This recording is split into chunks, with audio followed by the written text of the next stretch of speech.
Cruzeiro, cruzado, cruzado novo. O Brasil trocou de moeda 7 vezes em pouco mais de 50 anos antes de chegar ao real, que em julho completou a maioridade.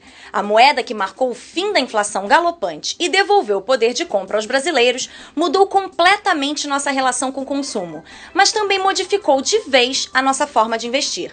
Eu sou Júlia Vilchen e esse é o tema do programa Seu Dinheiro de hoje. Ao entrar em vigor em julho de 1994, o real marcava a conclusão de uma série de medidas iniciadas no ano anterior para conter a inflação e fazer o Brasil voltar a crescer.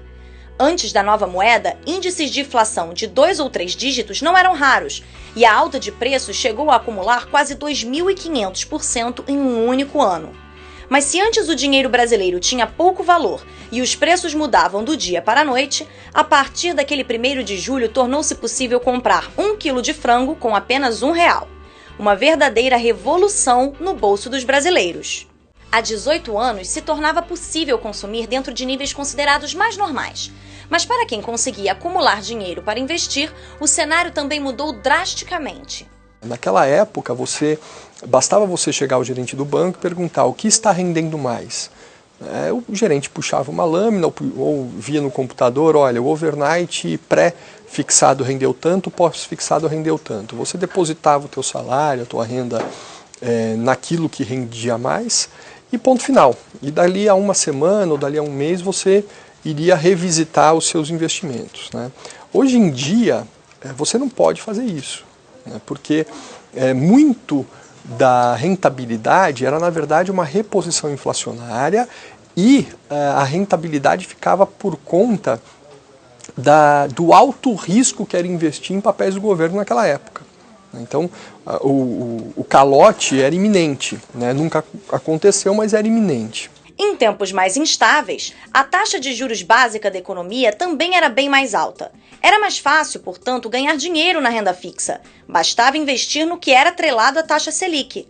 Hoje, com a inflação controlada e a economia normalizada, as taxas de juros entraram em um ciclo histórico de queda, que vem reduzindo os ganhos na renda fixa. De 2002, basicamente, para cá, você sai de uma Selic a 26,5%, para uma Selic de 8,5%. Então, esse período mais recente é que realmente despencou a taxa na renda fixa. E você não pode mais chegar para o gerente do banco e falar assim, o que está rendendo mais? O gerente do banco, que tinha um fundo DI, por exemplo, cuja taxa era de 4%, com Selic a 26,5%, continua com o mesmo fundo com a taxa de 4,5%, com Selic a 8,5% e inflação de 5%. Ou seja, esse fundo simplesmente não consegue nem repor a sua rentabilidade, o valor do dinheiro. Hoje em dia você deve responder aquelas perguntas que muitas vezes já falei aqui, quanto eu tenho para investir, qual é o prazo e qual é o objetivo. E você, para proteger o seu patrimônio e enriquecer, você deve ter renda fixa, renda variável e imóveis na sua carteira. Assim, você consegue diversificar, diminuir o risco e aumentar a rentabilidade. Mas mesmo sob controle, a inflação brasileira ainda pode ser considerada alta.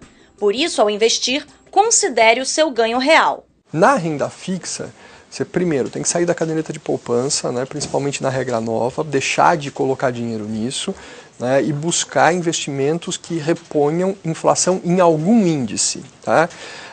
Agora, você tem que tomar cuidado porque o índice inflacionário divulgado, PCA, IGPM, qualquer que seja, é um índice de mercado, não é o seu índice. O seu índice sempre é maior. Além disso, você deve pensar seriamente em, ao longo do tempo, ficar posicionado em papéis que são pagadores de dividendos e que componham os índices inflacionários. Por exemplo, energia elétrica, por exemplo, concessões rodoviárias, por exemplo, ramo de petróleo, porque esses papéis, até os imóveis no caso de aluguéis, esses papéis, eles na verdade são de empresas que fazem a inflação. Então, de certa forma, você tem um hedge que ao longo do tempo vai proteger o teu patrimônio.